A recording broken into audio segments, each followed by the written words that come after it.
started our day at Bike Shed. This is kind of our regular hangout for lunch on Sundays. It's a motorcycle-themed restaurant, and they just added the Reuben sandwich to their menu, and I can tell you, it's delicious. Attached to the restaurant is a barber shop and also a store where they sell clothes and boots. My eyes went straight to this one display of these mirrored cubes that were graffitied. And it made me think about sculptures that I made in the early 2000s, where I had two friends, Butch and Rain Man, tag the sculptures. I was thinking about how sculptures and buildings sometimes get defaced in the city. But this alteration sometimes becomes part of the cityscape itself. Not necessarily a bad thing. Anyway, it was interesting to see this idea echoed in this store display. Then after lunch, we decided to take a trip to the Bonaventure Hotel in downtown Los Angeles.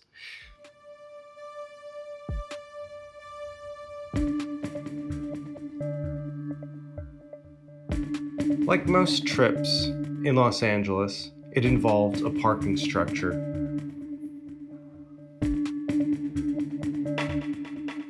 So much of downtown LA is deserted on Sundays, and that includes the parking structures.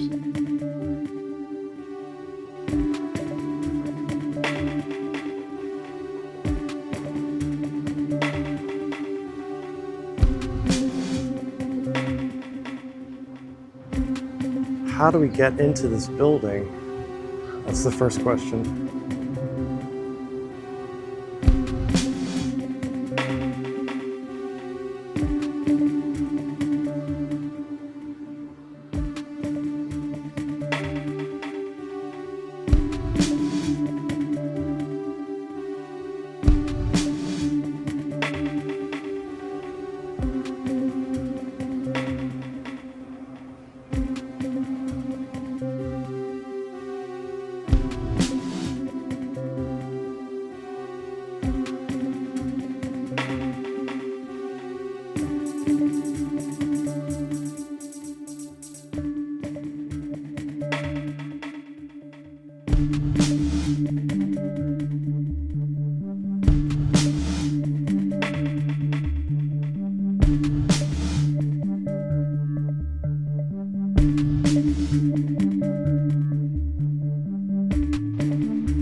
I wanted to thank you for watching my last video and for leaving your comments about perfect moments of beauty that you witnessed.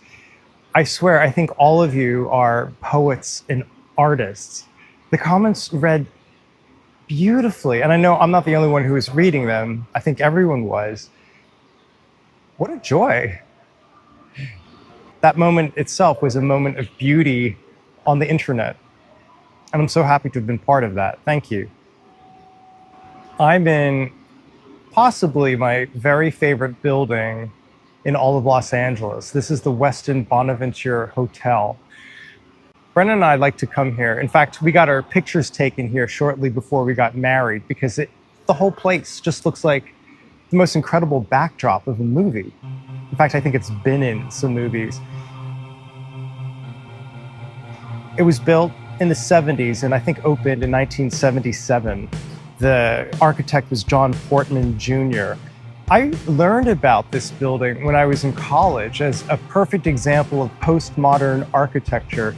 It's really interesting. There's no center to it, and it's actually difficult to find the entrance. It's almost like you have to stumble into this building somehow. There's so many skylights, and the elevator shafts pierce through the skylights and just go up these cylindrical columns. Really cool. Inside and outside just kind of intersects.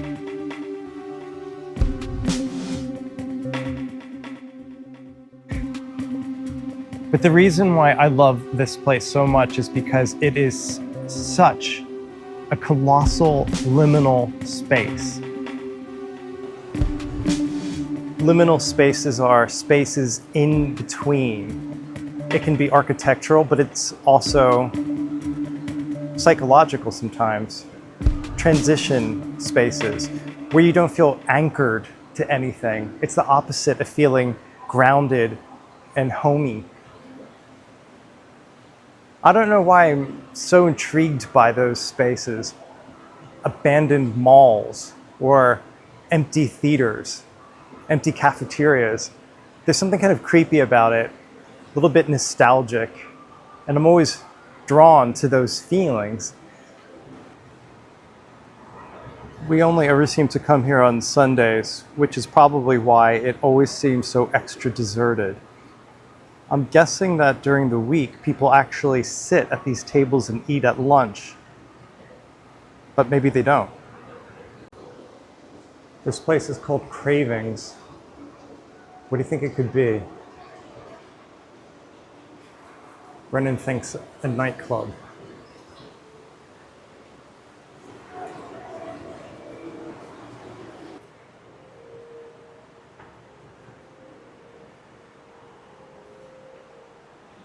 This restaurant is closed and dark.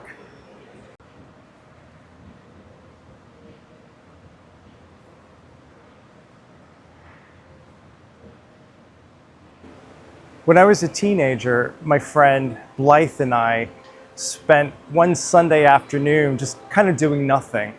And we went into this frozen yogurt restaurant called TCBY. And we had never been to that one before. When we went in, it was empty in there.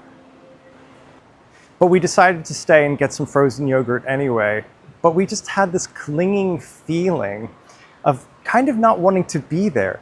I remember that it was humid outside, and we had this sense of Sunday blues, like we had to get home and do homework because the next day was a school day. And that's such a weird feeling. So ever since then, when I have this feeling of not feeling grounded and homey, and just having maybe an overall sense of dread, but not dramatically so, I call that TCBY. So those of you who have known me since I was a teenager probably know this expression and have TCBY feelings yourself.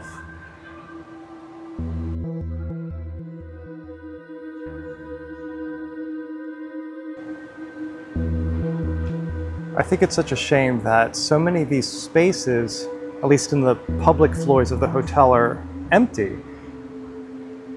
I mean, a lot of the restaurants seem to be closed for good, and a lot of the offices are also closed. Can you imagine if it was filled with cool stores and art galleries and maybe music venues? That would be incredible, but would make the space decidedly less liminal. I see a guy in an office talking to his coworker. This is a Sunday afternoon and no one is around. This feeling of being at the office when no one is around, that's TCBY.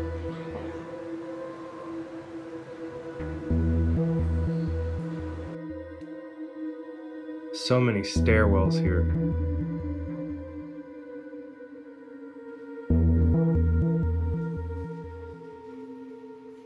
And suspended hallways.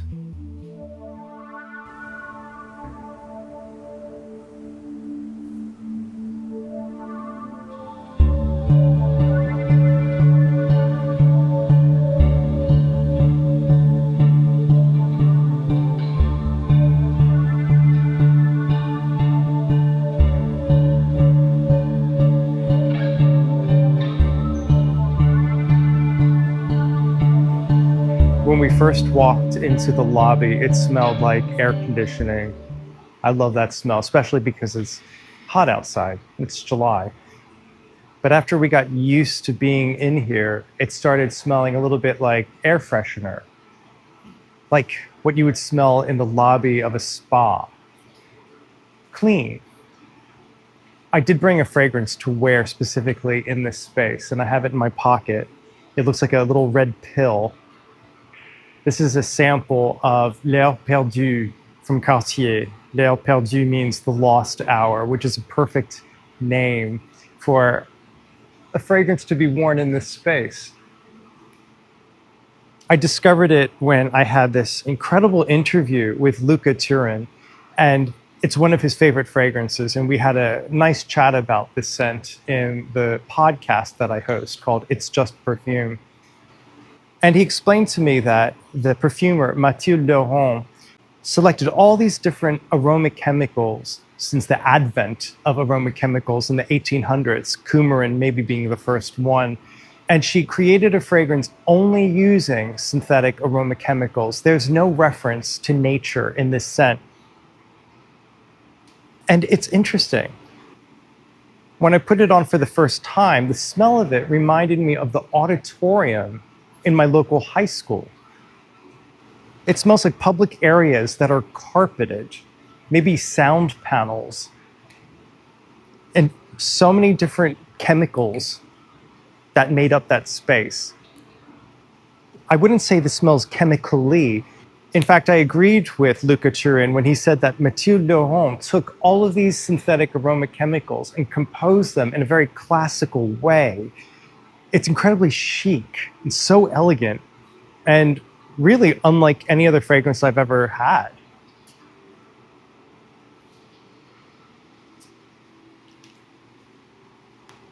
And I love that it's in this little red pill. That's perfect. Let's go and play something on the piano.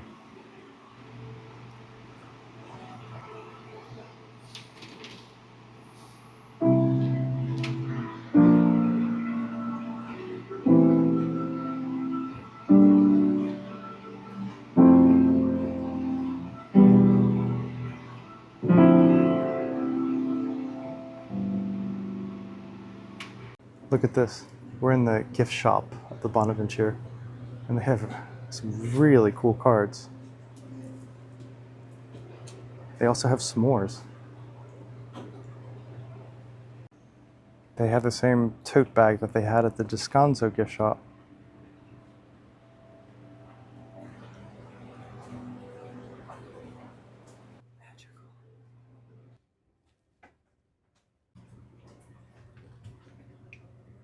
I like them. What do you think?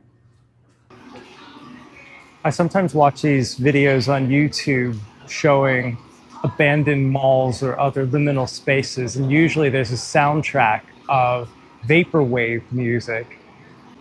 Vaporwave is this type of music where usually someone takes an existing track, often an 80s pop song, and slows it down so much that if the singer has a high-pitched voice, it becomes a baritone voice, kind of like, yeah, yeah. And the rhythms are slowed right down. And being slower, the reverb is more exaggerated. It creates this kind of strange, uncanny sound. And I like listening to vaporwave. Like I said, I think this space would be so incredible for live music and for art galleries. In fact, I kind of have this fantasy of Brian Eno performing here, with the sound just filling this enormous atrium. This morning I was listening to Plateau of Mir by Brian Eno and Harold Budd. And I think this evening I'm going to put on Music for Airports by Brian Eno. If he happens to be watching, Brian Eno, I would love it if you performed that album in this space.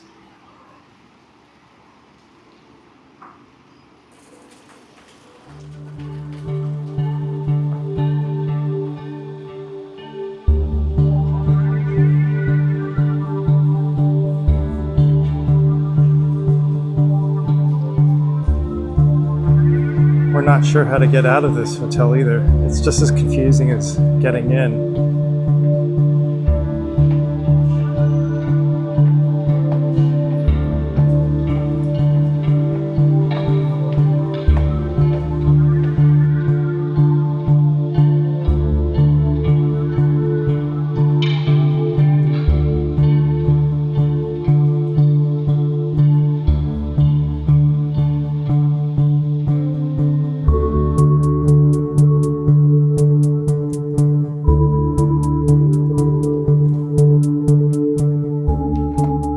After the Bonaventure, I decided to go to Home Depot because I needed to buy a hose for the front garden.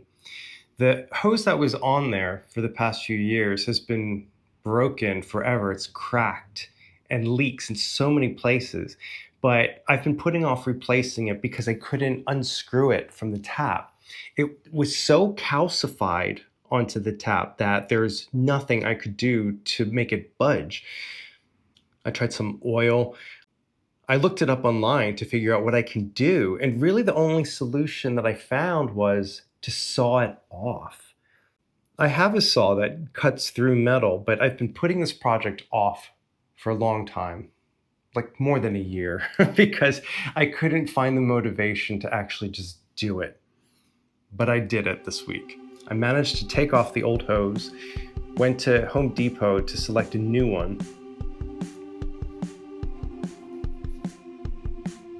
and while there, got caught up in the plant nursery, checking out all the different summer flowers and smelling them.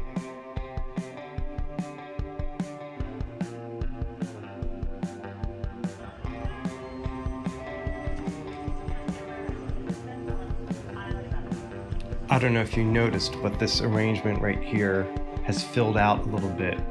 Brennan popped over to the LA flower market and got more Banksia and more allium.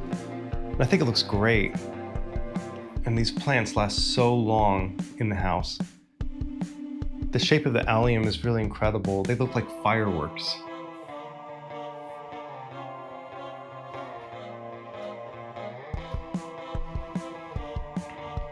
I got home and attached the new hose and gave the front garden a good watering. Years ago, I actually replaced the grass with some bushes and drought-tolerant plants so that they don't need a lot of watering. And they don't, but I haven't watered them at all this year. And we're already in July. It hasn't rained in so many months. So every now and then they need a little bit of a rinse off. And they got that today. It made me nervous to have the garden so dry because for the 4th of July, my neighborhood goes a little bit crazy. Everyone is lighting fireworks.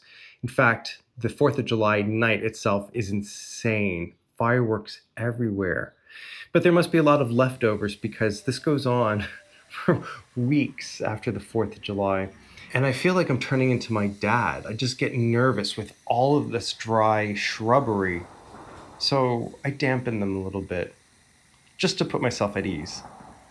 By the way, earlier at the Bonaventure, when I started talking about music that I could imagine being featured in the hotel itself, made me decide to make a playlist on Spotify. So I'm putting together all of these songs that I think would suit that space. And I will share a link to this playlist in the notes of this video. So if you're in the mood, you may as well have a listen, maybe while you're driving.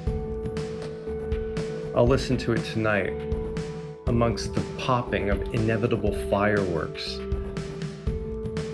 By the time I air this video, I will have selected one name from all of those beautifully written comments from the last video. And I'll contact you and figure out how to send you this bottle of perfume. Thank you everyone for sharing these thoughts with me and for hanging out with me. I'll see you next time.